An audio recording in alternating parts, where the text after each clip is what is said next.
Bonjour, je souhaite aujourd'hui vous parler de la nuit sombre de l'âme. C'est un sujet en fin de compte qui me tient à cœur. Pourquoi? Parce que de 2014 à 2016, je l'ai moi-même traversé. Et il s'avère qu'à cette époque, je ne savais pas de quoi il en retournait. Mais avant de commencer à vous parler de ça, je souhaite un petit peu me présenter. Donc je m'appelle Sylvie Fontagneux, je suis thérapeute holistique, on peut même dire au niveau de la quantique aujourd'hui, comme on dit si bien.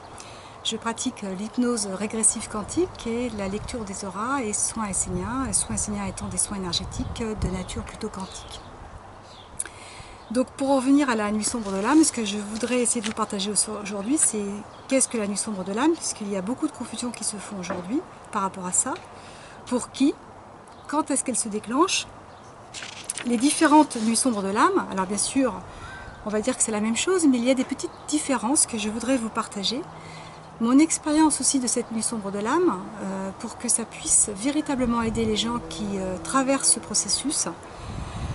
Et quelle attitude surtout avoir face à cette nuit sombre de l'âme, parce que c'est extrêmement violent et difficile. Moi je qualifiais cette expérience d'horreur, donc pour vous dire.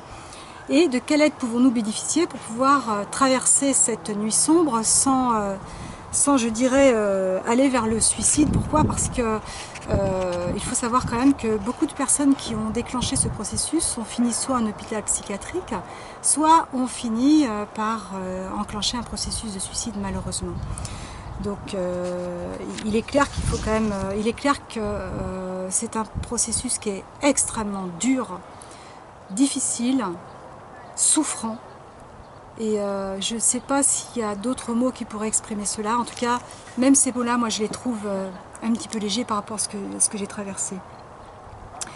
Comme je vous le disais, quand ça m'est arrivé, je n'avais jamais entendu parler de ça. J'ai une personne qui m'a formée en lecture de l'aura et soins esséniens, qui m'a expliqué ce que c'était que la nuit sombre de l'âme, parce que j'ai appelé complètement paniquée, me disant mais il m'arrive quelque chose de complètement incroyable, qu'est-ce qui se passe, je deviens folle, ça va pas, je suis pas bien. Et elle m'a dit, écoute Sylvie, ce que tu traverses là, c'est une nuit sombre de l'âme, ça va te durer un certain temps, il est important que tu tiennes, tu as tout à fait les énergies en toi pour pouvoir traverser. Accroche-toi, il y aura une fin, parce qu'apparemment la plus grande des peurs que les gens ont quand ils traversent ce processus, c'est qu'il n'y ait pas de fin, et je peux vous garantir que moi cette peur-là, je l'ai eue, et elle m'a suivie pendant 2 ans, c'était l'horreur. J'étais persuadée qu'il n'y aurait pas de fin à ce processus. Et quand on est persuadé qu'il n'y a pas de fin, c'est extrêmement difficile à supporter et à vivre. Il s'avère que quand elle m'en a parlé, j'en entendais très peu parler autour de moi, de cette nuit sombre de l'âme. Pour ainsi dire même jamais, parce que sinon ça m'aurait peut-être interpellée. Tout ce que je peux savoir après avoir fait cette expérience et après m'être renseignée au travers de mes vécus, c'est que dans les temps anciens, par exemple, je pense notamment à l'Égypte, c'est des processus qu'on déclenchait spécifiquement au travers de la pyramide, en utilisant le sarcophage, où les gens suivaient tout un enseignement pour pouvoir évoluer sur le plan spirituel. Et à un moment donné, arrivé à un stade de leur travail intérieur, eh bien, ils avaient le passage, je dirais pas obligé, mais presque, dans cette pyramide, au niveau du sarcophage, où ils étaient enfermés pour vivre la petite mort. C'est-à-dire qu'en fin de compte, ils étaient dans ce sarcophage dans le but de pouvoir voyager et d'aller comprendre et retrouver ce qu'ils étaient vraiment, donc mourir à l'ancien pour aller vers du nouveau. Et malheureusement, même à cette époque-là, beaucoup de gens mouraient. C'était aussi beaucoup connu des maîtres, puisque beaucoup de maîtres dans les temps anciens ont vécu cette nuit sombre de l'âme, qui est un passage obligatoire dans l'évolution de l'être. Pourquoi? Parce que, pour en revenir à ce que je disais tout à l'heure, qu'est-ce que la nuit sombre de l'âme? Pour qui elle est? En fait, à qui elle s'adresse? Et à quel moment elle se produit? En fait, une nuit sombre de l'âme, c'est un processus d'évolution. C'est un processus de nettoyage karmique, mais vraiment profond. C'est-à-dire qu'en fait, l'âme, avant de s'incarner dans un nouveau corps pour vivre une expérience, elle décide, en même temps qu'elle fait sa feuille de route, c'est-à-dire en même temps qu'elle va décider des grands événements qui vont faire ce que va être sa vie, elle décide de déclencher ce processus. Pourquoi? Parce qu'elle estime qu'elle en a besoin, qu'elle est arrivée à un stade d'évolution où elle ne pourra pas aller au-delà si elle ne déclenche pas ce processus de nettoyage. Je m'explique. au fur et à mesure qu'on s'incarne, et ça j'en parle un petit peu dans mon atelier Naître, mourir et renaître comment, j'explique beaucoup plus cela en détail, mais pour résumer cela rapidement aujourd'hui, l'âme quand elle s'incarne, eh bien elle vit un certain nombre d'événements, et ces événements-là vont laisser des empreintes. Alors elles peuvent laisser soit des empreintes positives, quand c'est des événements dits de joie, de festivité et autres, et elles peuvent aussi laisser des empreintes relativement bloquantes quand elle vit des étapes extrêmement difficiles. Cela dit, l'âme décide de vivre tout un tas d'événements. À côté de ça, quand elle s'incarne, il y a la partie de l'ego, ce qu'on appelle la personnalité égotique, qui elle, étant en lien avec la matière dense, avec la partie incarnée, eh bien elle va enregistrer toutes ces empreintes. Et quel va être son rôle dans les vies futures? C'est de dire attention, quand tu étais à tel endroit, il t'est arrivé ça. Quand tu as fait ceci, tu as vécu cela, etc., etc. Donc elle va en sous-marin, en souterrain, dans l'inconscient, venir influencer l'âme sur ses comportements, sur ses actions, sur tout ce qu'elle pourrait faire ou dire dans sa vie. Ce qui veut dire qu'elle va bloquer l'évolution de l'être à un certain niveau en maintenant l'être dans les peurs et dans les émotions. Et en faisant cela, ça la coupe de son identité vraie, ça la coupe d'une certaine possibilité d'évolution.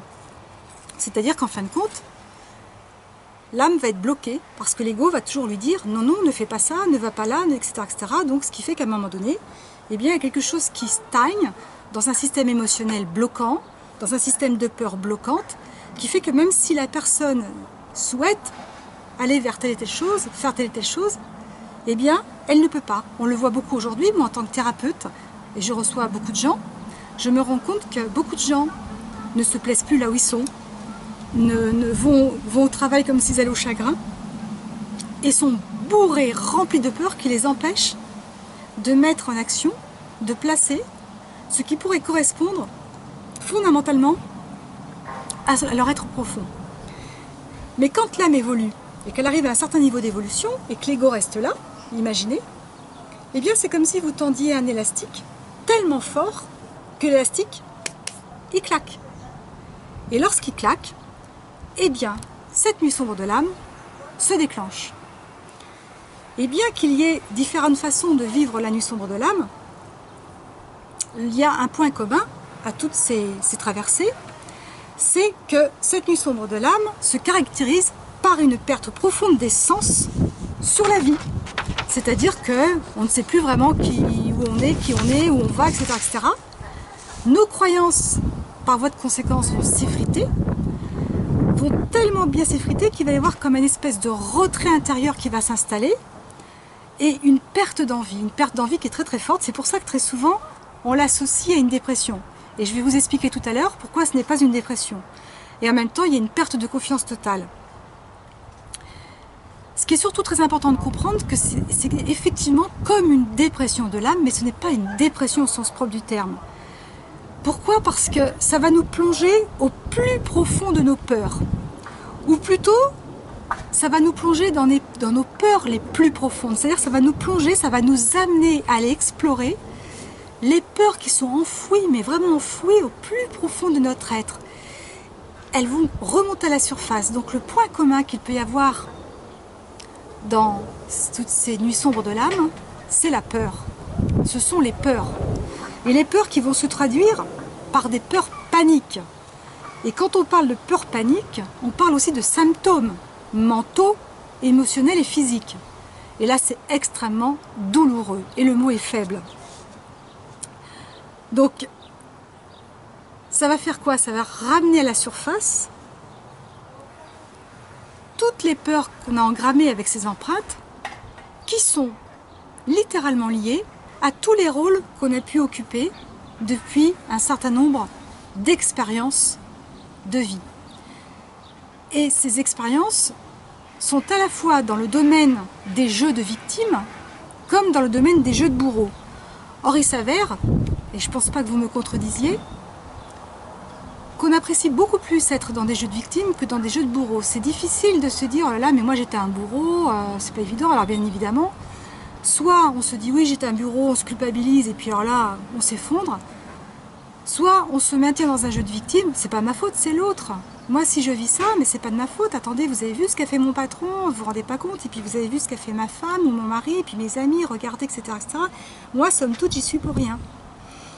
Et donc là, on entretient un fonctionnement, on entretient un fonctionnement mental qui nous égare fondamentalement de nous-mêmes, qui nous égare de notre identité vraie. Et cette expérience de la nuit sombre de l'âme va nous permettre de débloquer toutes ces lourdes empreintes, toutes ces croyances qui ont guidé toutes nos expériences au travers bien sûr de notre ego, et ce en nous rendant totalement esclaves de nos émotions. Donc l'objectif c'est vraiment de nous permettre de nous libérer de tout ça. C'est pour ça que quand on vit la nuit sombre de l'âme, tout, mais vraiment tout s'écroule autour de nous.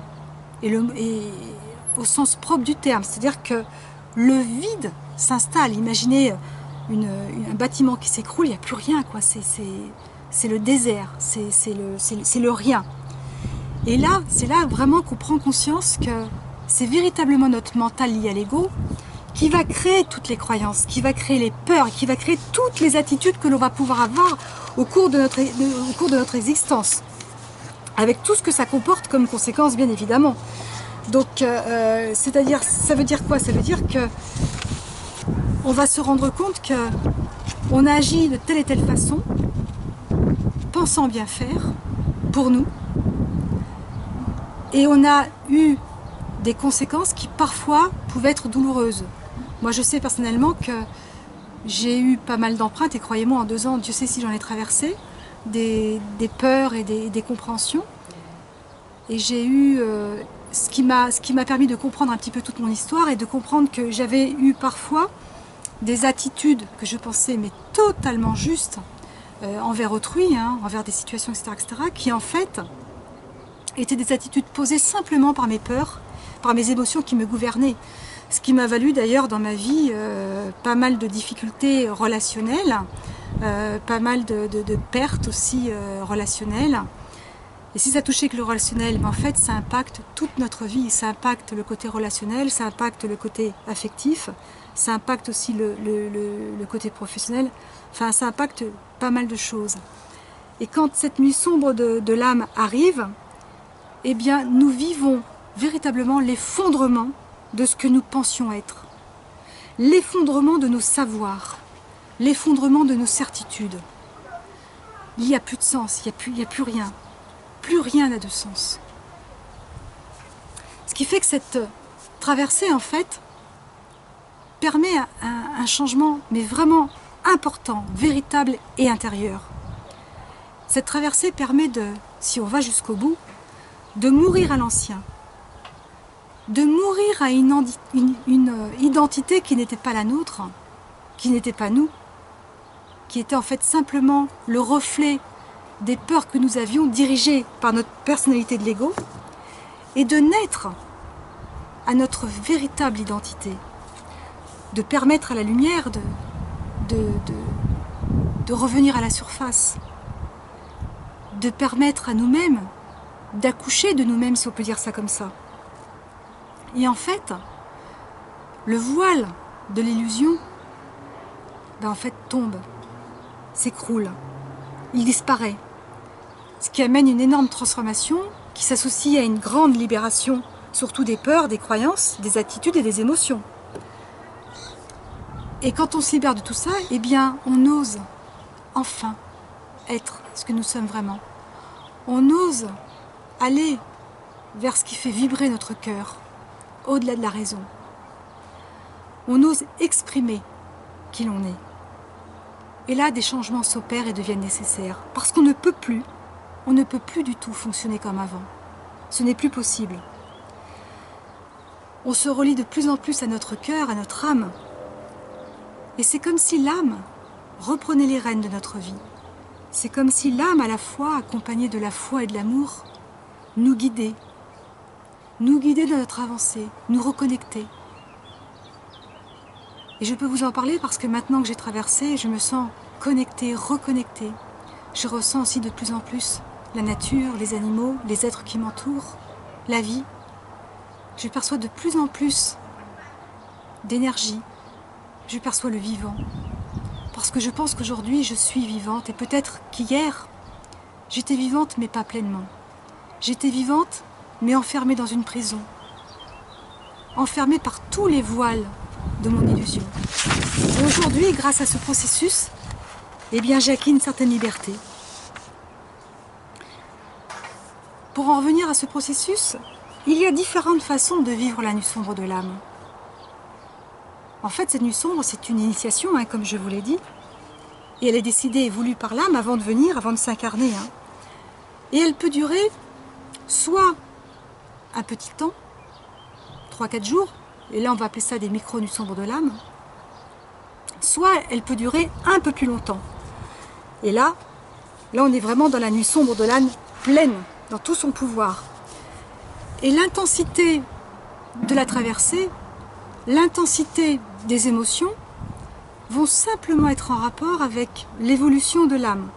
C'est sûr que l'âme ne va pas se mettre sur sa route une nuit sombre de l'âme extrêmement forte et douloureuse, extrêmement douloureuse, si elle n'est pas en mesure de pouvoir la traverser et si ça l'amène au suicide. Donc normalement, effectivement, c'est une initiation, c'est un passage qui devrait pouvoir se vivre par tout le monde quand les personnes déclenchent le processus. Mais malheureusement, ce n'est pas le cas. Pourquoi? Parce que quelquefois la personnalité incarnée, l'ego prend le dessus. Et je peux vous en parler en connaissance de cause, puisque au cours de cette traversée, j'ai plusieurs fois envisagé le suicide. Et heureusement que j'avais mon mari et une amie qui, grâce à eux, je suis en vie, parce que s'ils n'avaient pas été là, je pense que je ne serais pas en train de vous exposer cela aujourd'hui, puisque j'ai plusieurs fois voulu passer à l'acte et qu'ils m'en ont empêché. Parce que c'est tellement, mais vraiment tellement difficile. C'est pour ça, accrochez-vous. Et je vais vous expliquer aussi comment faire pour pouvoir traverser, bien que ça soit difficile, mais pouvoir tenir. Ça, c'est très important. Et c'est pour ça que je tiens à faire cette vidéo, pour vraiment aider toutes ces personnes qui la vivent à traverser. Je ne retirerai en rien la souffrance que vous allez avoir, que vous subissez, que vous vivez. Mais par contre, j'espère pouvoir éclairer votre cœur pour que vous puissiez suffisamment avoir confiance et aller jusqu'au bout de ce processus. Parce que c'est un passage obligatoire qui permet à l'âme de se dépouiller, mais vraiment de se dépouiller de tout ce qui l'empêche d'avancer, tout ce qui l'empêche de se réaliser. Et automatiquement, c'est pas non sans difficulté, non sans douleur. Parce que l'ego, lui, par les peurs, va verrouiller le cheminement. Et la nuit sombre de l'âme va faire en sorte de faire claquer, de casser ce verrou qui l'empêche d'avancer. C'est pour ça que ça va être en fonction de l'évolution de l'âme, plus ou moins long, plus ou moins court, plus ou moins intense, plus ou moins facile ou difficile. Maintenant, qu'est-ce qui fait que cette nuit sombre de l'âme se déclenche? Et quand? Mais qu'est-ce qui fait que cette nuit l'âme se déclenche? C'est quand l'âme est prête, c'est-à-dire quand elle est arrivée à un moment où dans sa feuille de route, ça doit se déclencher. Et qu'est-ce qui fait que ça se déclenche? Eh bien, c'est un choc émotionnel important. Principalement, c'est-à-dire qu'il peut y avoir la perte d'un être cher ou un choc, c'est-à-dire un choc important pour la personne, tel que par exemple, tout d'un coup, elle apprend qu'elle est licenciée, c'est comme si tout son monde s'écroulait. Ou alors il peut y avoir d'autres possibilités, comme une des possibilités qui a été mon cas, à savoir une attaque magique d'une personne très puissante en magie, une attaque qui m'a été envoyée de l'Italie à cette époque. Ou alors, l'autre aspect déclencheur qui peut amener ce vécu, c'est que la personne, par rapport aux événements marquants qu'elle vit depuis un certain nombre de mois, s'interroge, se pose beaucoup de questions, se dit mais qu'est-ce que la vie? À quoi ça sert? Et à force de véhiculer les événements marquants, eh bien elle finit par activer des peurs, sans trop savoir de quoi elle a peur, mais les peurs sont là. Et à force d'avoir des peurs, eh bien la vie à nouveau n'a plus de sens. Elle vit une perte d'envie, une sorte de léthargie et bien d'autres choses que je parle et que je vais parler encore un peu plus tout à l'heure. Alors, bien évidemment, face à cette nuit sombre de l'âme, quelle attitude peut-on avoir? Parce que c'est vrai que ça surprend tellement. Pourquoi ça surprend? Parce que quand elle se déclenche, eh bien, elle ne crie pas gare. Elle arrive comme ça, brutalement.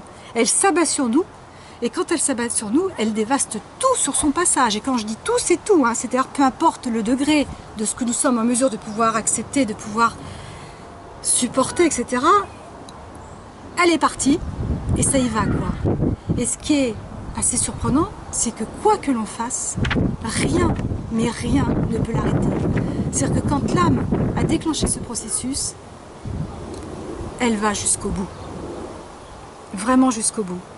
Et le seul moyen de pouvoir traverser sans faire trop de dégâts, c'est de lâcher les résistances, c'est de lâcher le mental, c'est d'accepter la situation. Pourquoi? Parce qu'on est toujours dans le contrôle, on veut tout contrôler, l'humain contrôle tout, enfin contrôle tout. Il croit tout contrôler, mais en réalité il ne contrôle rien, parce que quoi qu'il arrive, il va toujours vivre les grands rendez-vous que son âme lui a fixés, pour lui permettre de grandir. Donc quoi qu'il arrive, il ne pourra pas intervenir pour stopper ce processus. Ça continuera, jusqu'à ce que l'âme décide que la fin est là. Alors comme je vous l'ai dit, certaines personnes vont le vivre sur 3 jours, d'autres vont le vivre sur quelques semaines, d'autres vont le vivre entre 6-8 mois, et d'autres comme moi vont le vivre sur un certain nombre de mois, puisque moi ça m'a duré, comme je vous l'ai dit, 2 ans. Lorsque cela dure longtemps, comme ça, on peut parler, en tout cas moi je parle de crise. Pourquoi? Parce que, comment ça se produisait? Eh bien en fait, ça se produisait littéralement par des crises. Je sentais avec l'habitude quelque chose au niveau de mon plexus, je savais que la crise elle arrivait, la crise arrivait, elle durait 3-4 jours et nuits non-stop, puis elle s'arrêtait. Au début elle s'arrêtait à peu près 20 minutes, et hop ça repartait pour 3-4 jours et nuits non-stop. Puis après, 2 heures, après une journée, au bout de quelques mois, après 2 jours, au bout de quelques mois supplémentaires, 3 jours, 4 jours, et ainsi de suite, jusqu'à la fin où j'avais 1 semaine de repos entre chaque crise. À tel point que la première fois où j'ai eu 1 semaine de repos, je me suis dit, oh, enfin, c'est la fin. J'espère que c'est la fin. Mais comme je vous l'ai dit, la plus grande des peurs que l'on puisse avoir lorsque ce processus s'enclenche, c'est qu'il n'y ait pas de fin. Alors j'avais une partie de moi qui espérait la fin, et l'autre qui disait, tu vas voir que ça va reprendre, tu vas voir que ça va reprendre, je vais jamais m'en sortir, je vais jamais m'en sortir. Et ces crises-là, eh bien en fait, elles touchent différents domaines. Elles vont toucher les aspects physiques, elles vont toucher les aspects émotionnels, elles vont toucher les aspects mentaux et en même temps les aspects des mémoires. C'est-à-dire qu'au niveau du physique, c'est extrêmement douloureux. En ce qui me concerne, pour ma part, si je peux parler ainsi, ça se déclenchait par des peurs tellement intenses, que j'avais le plexus solaire qui était torturé de douleur, comme déchiré. Je tremblais, mais comme ce n'était pas permis, je ne tenais plus debout. Quand les crises étaient là, je ne pouvais pas tenir debout. Quand je marchais, on m'aidait à marcher parce que j'avais du mal à tenir debout. Je vomissais tout ce que je pouvais vomir.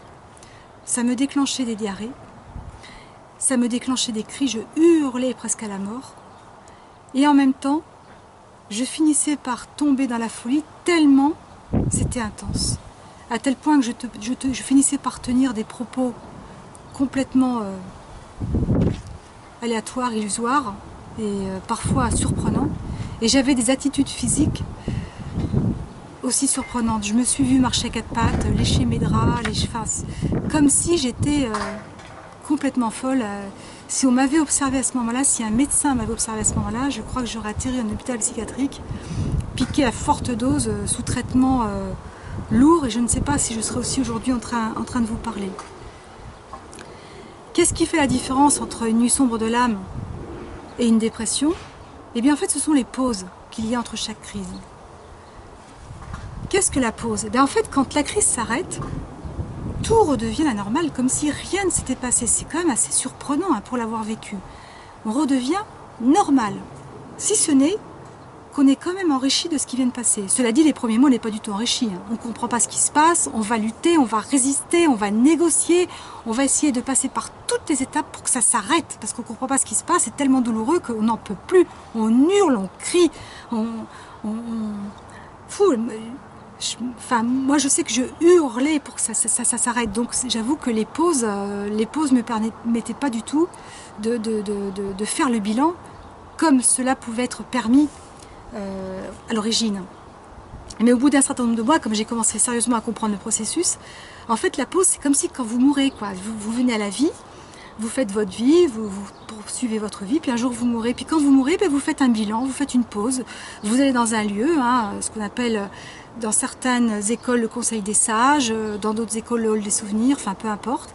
Et là, vous regardez toute votre histoire, vous faites le bilan, vous regardez comment vous avez joué votre rôle, si vous avez joué le rôle pour lequel vous étiez venu, et ainsi de suite. Il se passe un bilan. Il y a un bilan qui peut être parfois douloureux. Et je vais vous expliquer pourquoi il peut être parfois douloureux. Parce que la nuit sombre de l'âme permet de vivre la même chose que lorsque l'on meurt sur le plan physique.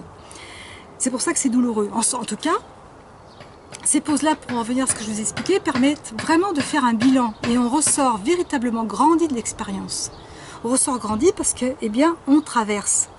Qu'est-ce que ça veut dire on traverse? Ça veut dire que, comme je vous l'ai dit, on est envahi de peur-panique. C'est vraiment le point commun de toutes ces crises. Mais la peur-panique au sens propre du terme, hein, et une peur-panique nous fait perdre la raison. Le seul moyen que l'on ait, que les crises s'arrêtent, c'est de traverser toutes ces peurs. C'est d'oser entrer dedans, c'est d'oser accepter, de trembler dans tous les sens, de hurler, de pleurer, de toucher la folie, bien évidemment en se faisant accompagner, parce que ça peut être très dangereux. Et en même temps, d'écouter. C'est d'oser dire à la peur, ok, mais qu'as-tu à me dire? Mais montre-moi ce que tu as à me dire, montre-moi, je n'en peux plus, montre-moi. Et quand on accueille les bras ouverts, et qu'on se dit, ok, là je lâche tout, parce que là on ne peut plus contrôler, c'est-à-dire qu'à un moment donné, la douleur, la souffrance est tellement intense que de toute façon le mental ne peut plus rien faire, il lâche totalement. Et là, il se passe quelque chose d'extraordinaire, en tout cas moi j'ai vécu des choses extraordinaires. J'ai voyagé à travers le temps. Et j'ai voyagé à travers mes souvenirs de mes vies antérieures. J'ai voyagé, bien que dans ma vie actuelle, j'ai eu déjà beaucoup pratiqué ce genre de voyage, puisque j'ai fait des sorties astrales, j'ai fait des sorties de conscience, et j'ai voyagé sur d'autres planètes. J'ai déjà voyagé à travers mes vies antérieures, mais je n'avais jamais voyagé en revivant dans mes cellules ce que j'avais vécu dans le passé et ce que j'avais fait vivre aux gens. Ça veut dire quoi? Ça veut dire que j'ai fini par lâcher totalement le mental, et là, à chaque crise, je partais dans une mémoire du passé où je vivais dans mon corps et dans mes cellules tout ce qu'on m'a fait subir moi en tant que victime. Donc je revivais toute cette souffrance quand c'était la thématique de la victime, et je vivais dans mes cellules, dans mon corps, toutes les souffrances que j'ai fait subir aux autres en tant que bourreau, comme si c'était moi. Et je peux vous dire que c'est pas facile du tout à vivre. Parce que ça met dans une espèce de mal tellement profond que c'est pas évident à supporter. Et en même temps, on traverse tellement de souffrances, la souffrance est tellement grande, tellement énorme, qu'on donnerait n'importe quoi pour que tout s'arrête. Mais malgré tout, on rejoue énormément de jeux que nous avons joués en revivant cette espèce de dualité. Pourquoi? Parce que lorsque l'on revit tous ces rôles-là et qu'on accepte de se laisser traverser par toutes ces peurs, eh bien on est la personne qui revit la souffrance qu'on avait subie à l'époque ou la souffrance qu'on a fait subir, mais on est en même temps aussi la personne que nous sommes aujourd'hui qui observe ce qui se passe, qui prend de l'altitude et qui comprend. Qui comprend à ce moment-là les jeux qui ont été mis en place, pourquoi on a joué tel et tel rôle, qu'est-ce qui fait qu'on a fait souffrir telle ou telle personne, qu'est-ce qui fait qu'on a souffert ou pas. Et la crise va s'arrêter que lorsque on va commencer à toucher le pardon. Mais pas le pardon envers autrui, c'est-à-dire pas ok, je t'ai fait souffrir, je te pardonne, je te pardonne, je te pardonne. Non, non, non, pas du tout. La crise s'arrête seulement lorsque l'on touche le bourreau qui est en soi. Parce que même dans les rôles de victime que nous avons, pour l'avoir vécu, et avoir touché le propre pardon de moi vis-à-vis de moi-même en tant que victime, je me suis rendu compte que derrière mon rôle de victime, il y avait toujours un autre rôle, c'est le rôle de bourreau. Et là, c'est extrêmement important de comprendre cela. Et je vais vous en parler en même temps que je vais commencer à vous parler un petit peu de comment, pour moi, ça s'est déclenché, comment j'ai évolué là-dedans et ce que j'en ai fait. Comme je vous l'ai dit, ça m'a duré 2 ans. Ça a commencé en juillet 2014, suite à un week-end que j'ai passé en Italie. En revenant, j'ai été violemment, comme je vous l'ai dit, attaquée par un magicien. Et c'était un matin, je recevais une cliente en lecture de l'aura et soins esséniens. J'étais en consultation et à un moment donné, au moment où je me suis levée pour lire son aura et aller un peu plus loin dans l'entretien, je me suis mise à avoir une douleur mais atroce au niveau du plexus sans comprendre pourquoi. Et je me suis dit, mais qu'est-ce qui m'arrive? Mais qu'est-ce qui se passe là? Qu'est-ce qui se passe? Je me suis mise à trembler. Je tremblais, mais de tout mon corps, de tout mon être. Et là, je me suis dit, mais c'est pas possible, qu'est-ce qui se passe? J'ai reçu quand même la cliente. Et quand elle est partie, mes symptômes se sont aggravés. Je me suis mise à trembler de plus en plus, à être pliée en deux, à ne plus pouvoir tenir debout, à vomir. Je me suis mise à avoir envie de vomir, à ne plus supporter les vêtements que je portais. Et je regardais mes chaussures, je me disais, ah, elle m'étouffe, il faut les enlever, il faut les enlever, il faut les enlever. Mon mari qui était là complètement offusqué me dit, mais qu'est-ce qui t'arrive, Sylvie? Je comprends pas, je ne supportais plus la chaîne que je portais autour du cou, les bagues que j'avais, les bracelets que j'avais, je ne pouvais plus mettre de montre. Je ne pouvais plus, par exemple, fermer à clé la maison. Je me disais, c'est pas possible, j'étouffe. Dans mon jardin, j'ai des arbres, je voulais les scier parce que je les voyais grossir et étouffer ma maison. En fait, je suis devenue complètement folle. Et pire encore, quand j'ai voulu boire ou manger dans la journée, je ne pouvais plus ni boire ni manger sans m'étouffer.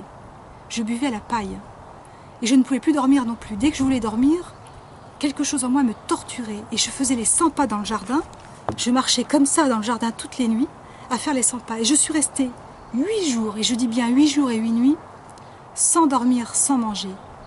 J'en ai même perdu 11 kilos en une semaine, ce qui est quand même énorme.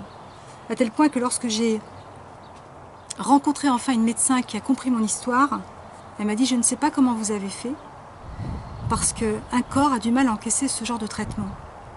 Et j'ai quand même tenu. Je ne sais pas grâce à quoi, peut-être ma force intérieure.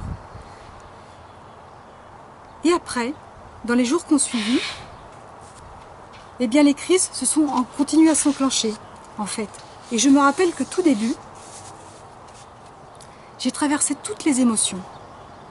Toutes les émotions. Et je sais que j'avais à l'époque, je me rappelle tout au début, j'avais négocié, mais négocié avec une force. J'avais une telle colère, parce que, imaginez-vous, je vis ça.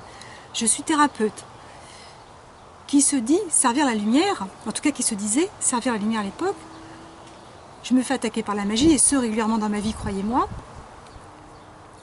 Je déclenche ce processus, je me dis mais c'est pas possible, j'ai pas de bol, qu'est-ce qui m'arrive, je comprends pas, etc., etc. Je me rappelle avoir négocié avec la source en disant mais je t'en prie, arrête ça, je n'en peux plus, etc. Supprime-moi, mais supprime-moi, supprime mon âme, tellement j'en peux plus, tellement c'est horrible, tellement c'est difficile, je n'en peux plus, est-ce que tu peux comprendre que je n'en peux plus? Je hurlais en disant mais bon sang de bonsoir, je n'en peux plus, je vais finir par me suicider, Après, j'ai essayé d'exprimer ma colère envers mon guide, envers mes guides, envers les êtres de lumière qui m'ont accompagnée depuis toute petite. Et je leur disais, mais pourquoi là? Pourquoi je ne vous vois pas? Pourquoi je ne vous ressens pas? Mais qu'est-ce qui se passe? Je me sentais complètement abandonnée, complètement séparée. Mais je n'avais pas compris que la séparation, elle était en moi déjà depuis très longtemps, que c'est moi-même qui m'étais séparée de ma propre lumière, de la lumière divine. Et j'étais persuadée être complètement en connexion avec elle parce que je suis thérapeute de lumière, d'où l'illusion. Comme beaucoup d'autres thérapeutes, surtout dans le milieu spirituel, il y a beaucoup de thérapeutes qui servent la lumière et qui sont loin de servir la lumière, mais qui servent leur propre ego. Et moi, j'en faisais partie. Je m'en suis rendu compte. Je m'étais complètement éloignée de moi-même, je m'étais complètement abandonnée, je m'étais complètement égarée. Et j'étais complètement gouvernée par mes émotions et mes peurs, conscientes et inconscientes. Elles ont guidé, elles ont gouverné ma vie. Et elles m'ont éloignée de moi-même, et elles m'ont éloignée de la source. Et malgré tout, j'ai quand même beaucoup été aidée par des êtres de lumière. Malgré tout. Comme quoi on n'est jamais, jamais seul. Et ça, c'est important de l'entendre. Jamais ils nous abandonnent. Même si on se croit tout seul, même si on se croit abandonné, c'est faux. Ils sont toujours là. mais ils ne peuvent pas agir à notre place. Il y a des passages dans notre vie où on est obligé de les faire tout seul. Comme la mort, comme la naissance. Ce sont des passages que l'on fait tout seul. Et je sais que les premières crises que j'ai eues en juillet 2014 et août 2014 ont été des crises liées littéralement aux émotions. J'ai eu des crises qui ont concerné les thématiques telles que le dégoût, la culpabilité, la colère, la tristesse, l'humiliation, l'impuissance, et j'en passe. Et ce, à la fois dans des aspects victimes et à la fois dans des aspects bourreaux. Et je me suis rendu compte, à ce moment-là, que toutes ces émotions nourrissaient mon mental. Comme si, vous saviez, dans ma tête, à l'intérieur, au fond, à l'arrière, un moulin à paroles était tout le temps en action, en action, en action. Il n'y avait jamais de fin. Mais ma conscience consciente ne l'entendait pas. Parce que je peux vous dire qu'en août 2016, quand j'ai eu terminé cette nuit sombre de l'âme, j'ai très nettement senti ma tête se vider. Je me rappelle très bien, j'étais en voiture, je conduisais, et à un moment donné, je me suis dit, oh, il se passe quelque chose dans mon cerveau, qu'est-ce qui se passe? Je me rappelle m'être dit à ce moment-là, oh mon Dieu, j'espère que je ne vais pas redéclencher un processus horrible, parce que là, je crois que je ne vais pas le supporter. Ce qui est extraordinaire, c'est que tout d'un coup, je voyais, je ressentais, je percevais, tous les schémas mentaux me quittaient les uns derrière les autres. Comme si ça m'avait alimenté toute ma vie, comme si ça avait dirigé toute ma vie. Et c'est ce qui a dirigé toutes les actions que j'ai pu avoir dans mon histoire, que j'ai retrouvées au fil de ces 2 années à travers toutes ces crises. Ça faisait tellement partie de moi que j'étais persuadée que c'était moi, alors qu'en fait c'était simplement des programmations de l'ego. Des programmations de l'ego qui dirigeaient aussi mon cerveau et qui dirigeaient de fait aussi mes émotions. Et qui m'a quand même pas mal empêché d'avancer dans mon histoire. Donc c'était quand même pas évident à ce moment-là. Alors ce que je voudrais vous dire aussi, comme je vous l'ai dit tout à l'heure, que chaque crise s'arrêtait lorsque je touchais le pardon, mais à chaque fois que je touchais le pardon, je touchais une libération énorme, mais vraiment énorme et importante. J'ai fini par comprendre dans mes cellules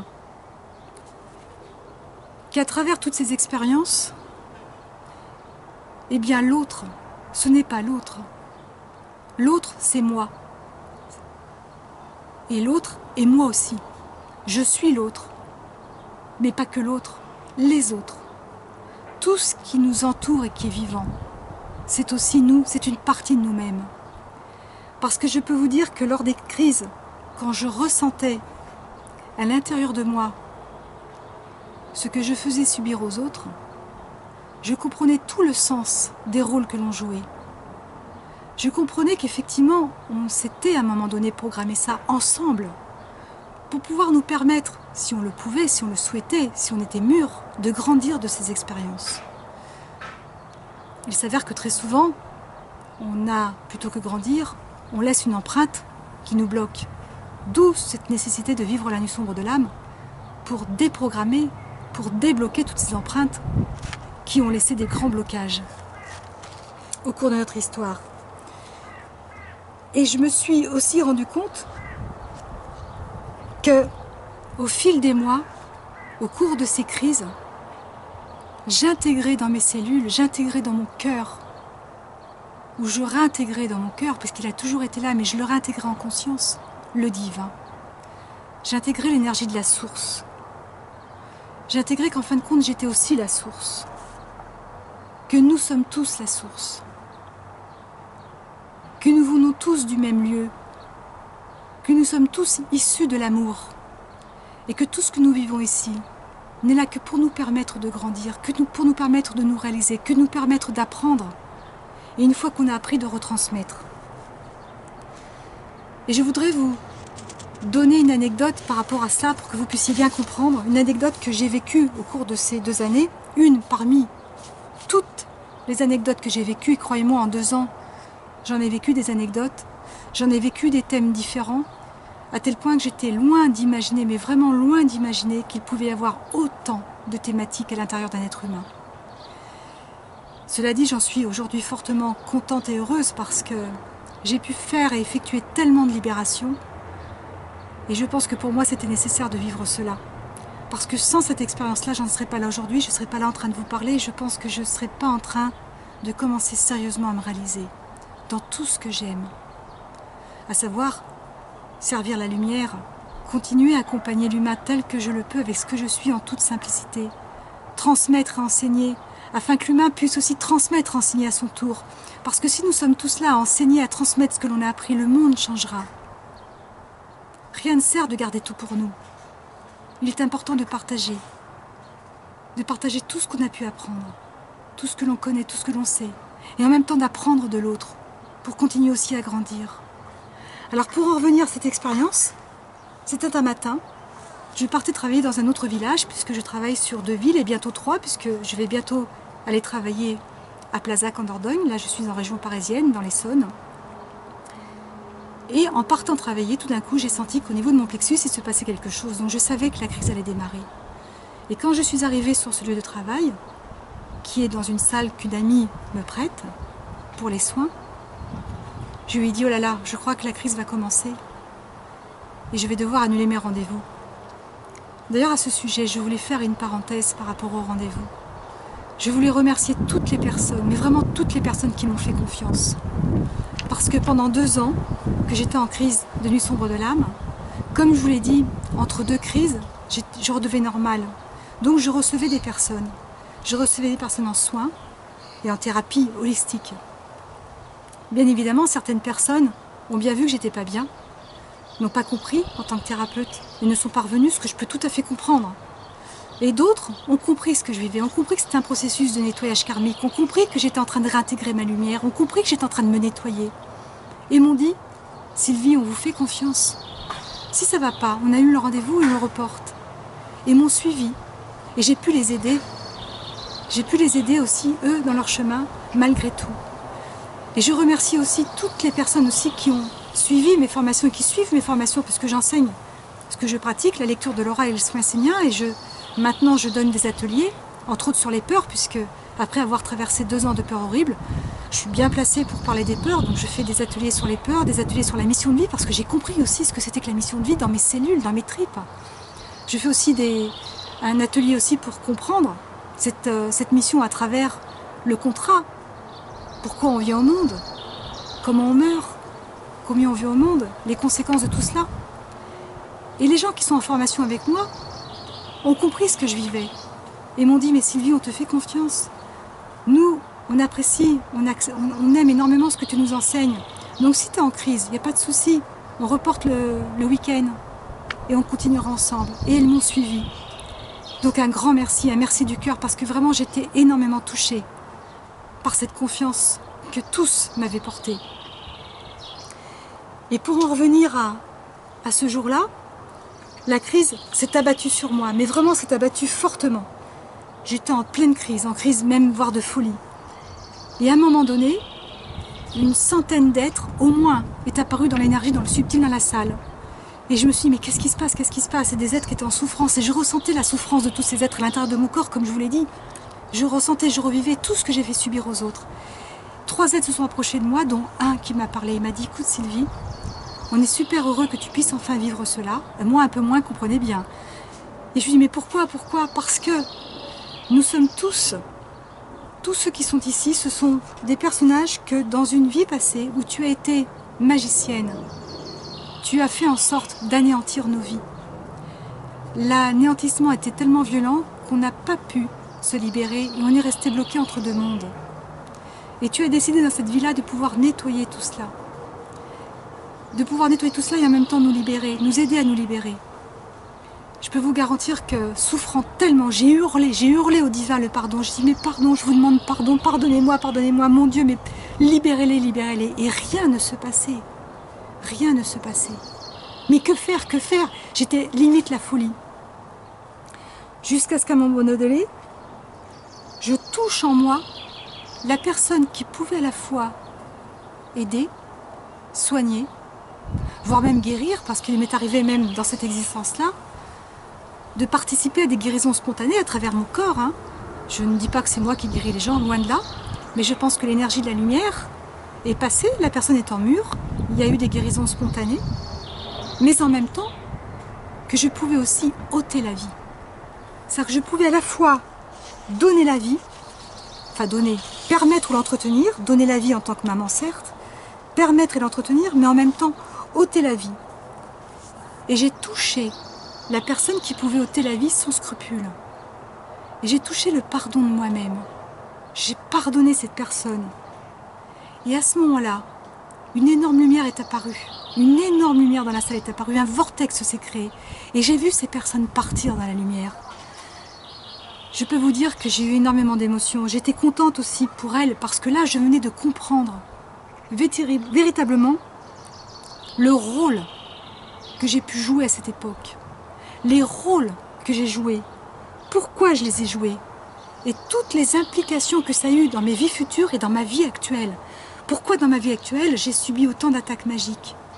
Peut-être justement jusqu'à ce que je touche le pardon de moi en tant que magicienne. Moi en tant que personne qui s'était éloignée de la lumière, mais qui n'était jamais fondamentalement revenue parce que je n'avais pas touché ou retouché cet être, je ne l'avais pas compris et pardonné. Et quand j'ai compris tout ça, une énorme libération s'est faite en moi. Et j'ai réalisé que, quoi qu'il arrive dans la vie, quoi que nous vivions, quoi qu'il se passe, nous avons toujours un bourreau caché. Et on n'est pas sur Terre pour guérir la victime qui est en nous. On est sur Terre pour guérir le bourreau qui est en nous. Parce que nous choisissons ce que nous vivons. Nous choisissons les expériences. Nous choisissons tout cela simplement pour apprendre, comme je vous l'ai dit, pour grandir. Nous mettons en place, avant de nous incarner, des événements importants. La seule chose où nous n'avons pas de choses imposées, où nous avons le libre arbitre, dit différemment, c'est la façon dans laquelle nous allons interpréter et vivre les événements. Les événements, les grands événements sont marqués et on ne peut pas les éviter. Par contre, la façon dont on va les vivre nous appartient encore aujourd'hui. Nous sommes libres. Et la façon dont on va les vivre, soit va nous permettre de grandir, soit au contraire, va nous laisser une empreinte bloquante. Une empreinte qui va engrammer des mémoires au niveau de l'ego et qui va déclencher toutes ces peurs, toutes ces émotions qui vont faire qu'à un moment donné, dans les vies futures, sans qu'on sache pourquoi, elles nous dirigent, elles nous commandent. Et quand on prend conscience de ça, c'est extraordinaire. Quand on prend conscience de ça, quand on prend conscience qu'en réalité, cette dualité existe parce que nous l'avons créée en nous. Ombre, lumière, vie, mort, etc., etc., bourreau, victime, et bien d'autres choses. On ressent une énergie de joie, on reçoit une énergie d'amour, on ressent comme une unité qui se réinstalle en nous, comme une réunification de notre être. La dualité se transforme à l'intérieur de nous. C'est comme si quelque chose redevenait un. Comme si on était le tout à la fois. Et que l'ombre, en réalité, n'est qu'au service de la lumière, simplement pour nous permettre de grandir. Et on comprend aussi que tous les actes que l'on peut poser dans notre vie, quels que soient les actes, ont un impact dans le monde entier. Parce qu'on émane l'énergie des actes. J'ai toujours appris, dans mes enseignements que j'ai pu recevoir, que tant qu'il y aura un sacrificateur à l'intérieur de nous, ou un bourreau, il y aura des bourreaux à l'extérieur de nous. Ah, je l'avais compris, hein. J'étais persuadée de bien le savoir, bien l'avoir intégré. Je vous le rappelle, j'étais thérapeute. Hein. Vous savez que les thérapeutes, surtout spirituels, entre guillemets, comme on dit aujourd'hui, beaucoup pensent avoir tout compris, ou presque tout compris, et intégré. Et on se rend compte, pour en côtoyer certains, et moi-même, pour être tombée dans le panneau, qu'on est beaucoup dans l'illusion. Et là, je me suis rendu compte qu'en fin de compte, j'étais persuadée d'avoir compris un certain nombre d'enseignements, et j'étais loin, très loin d'avoir compris tout ça. Et là, j'ai vraiment compris que pour changer ce monde, rien ne sert de se battre, rien ne sert de vouloir changer l'autre. Il y a simplement à toucher en soi toutes ces parts, bourreaux, victimes, ces parts de lumière et ces parts d'ombre. Et la nuit sombre de l'âme est là pour ça. La nuit sombre de l'âme est là pour révéler tout ça. La nuit sombre de l'âme est là pour mettre en lumière toutes ces parties de nous-mêmes, pour les faire s'écrouler dans le système de fonctionnement, afin qu'on puisse revivre, vivre la lumière, ce que nous sommes à l'origine. Car nous sommes lumière au départ. Nous venons de l'esprit, l'esprit qui est à la source. Nous sommes descendus pour expérimenter, mais nous l'avons oublié. Et la nuit sombre de l'âme est là pour claquer tout ça. Quand bien même c'est extrêmement difficile. Quand bien même c'est extrêmement difficile. Et croyez-moi, c'est pas évident. C'est pour ça, c'était vraiment pour moi l'horreur. J'étais spectatrice, presque impuissante de tout ce que j'ai vécu. Mais lorsque j'ai commencé à comprendre ce que je vivais, je savais qu'il allait y avoir d'autres crises. Mais entre chaque crise, j'avais quelque chose en moi qui me disait « Sylvie, tiens bon, parce qu'au bout, il y aura la lumière, il y aura une fin, on me l'a dit, il y aura une fin. Fais confiance, il y aura une fin. » Même si une autre partie de moi, mon ego, qui me disait « Il n'y aura pas de fin, il n'y aura pas de fin. Mets fin à tes jours, il y en a marre. » Et je lui disais « Non, je veux tenir, je veux tenir. » Et j'en ai bavé des ronds de chapeau, croyez-moi, j'en ai bavé. J'en ai hurlé, j'en ai pleuré de souffrance. Mais j'ai tenu. J'ai tenu parce que je savais qu'au bout, il y aurait la lumière. Et il fallait que je tienne beau. Il fallait pas que je passe à l'acte. Il fallait pas que je passe à l'acte du suicide. Et au fil des mois, bien que ces horreurs étaient là, j'entrais dans cette acceptation. J'entrais dans le relâchement de toutes ces résistances. Je comprenais de plus en plus le sens de la nuit sombre de l'âme. Ce qui fait que je retrouvais tout doucement la foi en moi. Je retrouvais la confiance dans la pensée que tout ce que je vivais, quand bien même c'était l'horreur, c'était juste. Mais vraiment très très juste. Je sentais que je pouvais à nouveau commencer à changer ma vie. Parce que je sentais que tout ce que je vivais jusqu'à présent n'était pas moi. C'était pas moi. C'était le programme, les programmes qui s'étaient installés en moi. Alors il y a des choses que je ne pouvais plus, que je ne peux plus. Il y a des relations que je ne peux plus. Il y a des fonctionnements que je ne peux plus. Il y a des attitudes que je ne peux plus. J'étais en train de lâcher l'ancien. J'étais en train de défaire les résistances. Pour aller vers quelque chose de complètement nouveau. Et fin juin 2016, où j'étais à nouveau en crise très très forte, Yeshua est venu me voir. Yeshua comme Myriam, sa maman, qui était sa maman en tout cas il y a 2000 ans, des personnages qui suivent ma vie depuis ma naissance et bien au-delà, étaient là, ce jour-là. Alors que pendant 2 ans, je ne les ai pas sentis, je ne les ai pas vus. Alors qu'ils m'ont accompagnée depuis que je suis petite dans tous les moments difficiles. Ils ont toujours été là. Mais pendant 2 ans, plus personne. Et Yeshua était là, il m'a dit « Petite sœur, tu arrives au bout. C'est ta dernière crise. Nous sommes tous heureux que tu puisses aller jusqu'au bout. Mais sache qu'on ne t'a jamais oublié. Sache qu'on ne t'a jamais abandonné. On a toujours été auprès de toi, mais on ne pouvait pas se faire sentir. Parce que cette traversée, cette nuit sombre de l'âme, est un processus qui se doit d'être vécu seul. Si on était intervenu, si on t'avait montré notre présence, tu te serais reposé dessus et peut-être que ce processus n'aurait pas été accompli tel que tu l'as accompli aujourd'hui. À partir de maintenant, tu vas passer une étape nouvelle et tu vas intégrer tout ce que tu viens de vivre. Fais confiance. Et bien d'autres choses qu'il m'a dit ce jour-là. Et le 4 juillet 2016, je me suis sentie mourir, mais vraiment mourir. Et là, je me suis dit, ok, je lâche tout. Et j'ai vécu la mort. Mais ce qui est extraordinaire, c'est que j'ai senti que je naissais de nouveau. Et quand je suis revenue à moi, j'étais plus la même. Je n'étais plus la Sylvie que j'ai toujours été. Je ne pouvais plus. Je n'avais plus les peurs que j'ai toujours eues jusqu'à présent. Et ça, je tenais à vous le partager. Parce que pour moi, c'est important pour tous ceux qui traversent cela. Et maintenant, je voudrais aussi donner quelques conseils, parce que le processus, comme je vous l'ai dit, est quelque chose d'extrêmement difficile. Il est important pour moi de donner des conseils à tous ceux et toutes celles qui traversent ce processus. Un des premiers conseils que je vous donne, acceptez ce processus, acceptez-le. Croyez-moi, il y a une fin. Une des plus grandes peurs que l'on peut avoir en vivant ce processus, c'est qu'il n'y ait pas de fin. Nous sommes obsédés à l'idée qu'il n'y ait pas de fin. Je vous le garantis, il y a une fin. J'ai rencontré des personnes qui ont aussi vécu ce processus-là et qui ont eu une fin. Il y a une fin, ayez confiance. Ça, c'est le conseil le plus important que je peux vous donner.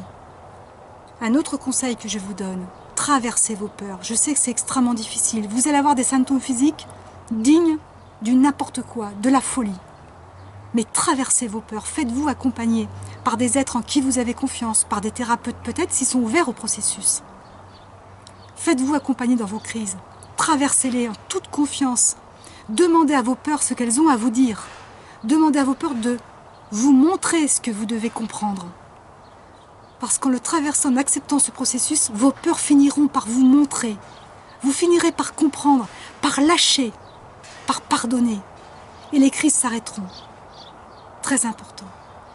Autre aspect aussi, faites-vous masser. Parce que les crises sont tellement intenses, tellement douloureuses, que nerveusement le corps en prend un coup. Le corps est tendu, le corps est tiraillé. Et pour pouvoir l'aider à tenir, ce corps, qui est quand même un temple, c'est le véhicule de l'âme. Sans ce corps, nous ne pourrions pas expérimenter sur la planète. On se doit de le respecter, on se doit de l'écouter, on se doit d'y prendre soin. Prenez soin de votre corps. Faites attention à ce que vous mangez. Allégez votre nourriture pour que vous puissiez au mieux vivre ce processus. Faites-vous masser. Allez dans des piscines où l'eau est chaude, telles que dans des espaces de bien-être, pour vous détendre. Et en même temps, trouvez un médecin qui puisse comprendre que ce que vous vivez n'est pas une dépression, bien au contraire. Mais c'est une pratique, une initiation qui est là pour vous transformer, pour vous nettoyer. Donc je vous invite à trouver un médecin qui soigne en naturel, en plantes, en homéopathie, en phytothérapie, en peu importe, et qui comprenne ce que vous vivez. Pourquoi? Parce que moi je me rappelle, j'avais une médecin traitant. Quand je suis allée la voir et qu'elle m'a vue en crise, elle voulait me donner des anxiolytiques. Je n'ai jamais pris ce genre de produit de toute ma vie, parce que personnellement, ce qui me concerne, ça regarde que moi, je n'adhère pas à ce genre de pratique. Je préfère traverser mes problèmes, aller voir un thérapeute, prendre des plantes et aller au bout de mes problématiques, parce que je pense que pour moi, c'est la meilleure solution de pouvoir se sortir de là, plutôt que de prendre des anxiolytiques, des antidépresseurs qui inhibent un petit peu la pensée. Cela dit, ça appartient à chacun. Beaucoup de personnes ne peuvent pas se passer de ces produits-là. Cela dit, lorsque l'on vit une nuit sombre de l'âme, ces produits-là bloquent le processus. Et comme je vous l'ai dit, quand l'âme déclenche une nuit sombre de l'âme, rien, mais rien ne peut l'arrêter. Et quand le processus est bloqué, eh bien c'est comme si l'âme tapait la porte, tapait la porte, tapait la porte, et que la porte est verrouillée. Elle est verrouillée par tous ces produits. Et ça peut durer. C'est un mal-être qui peut durer très très longtemps et qui peut finir, voire même, par se transformer en dépression. Et si vous vous sentez vraiment perdu, faites appel à des gens qui ont vécu ce genre d'expérience et qui pourront peut-être vous aider par quelques conseils, par un partage. Je suis ouverte, moi. N'hésitez pas à me contacter. Je sais que c'est tellement difficile. Si vous avez des questions, n'hésitez pas à consulter mon site www.cristalline, comme ça se prononce, .org, ou m'écrire un mail s.cristalline, comme ça se prononce, @orange.fr. N'hésitez pas et je serai là pour vous répondre. Parce que je sais que c'est difficile et vous ne pouvez pas rester seul face à cela. Voilà ce que je voulais vous partager aujourd'hui et je vous remercie de m'avoir écouté. À très bientôt.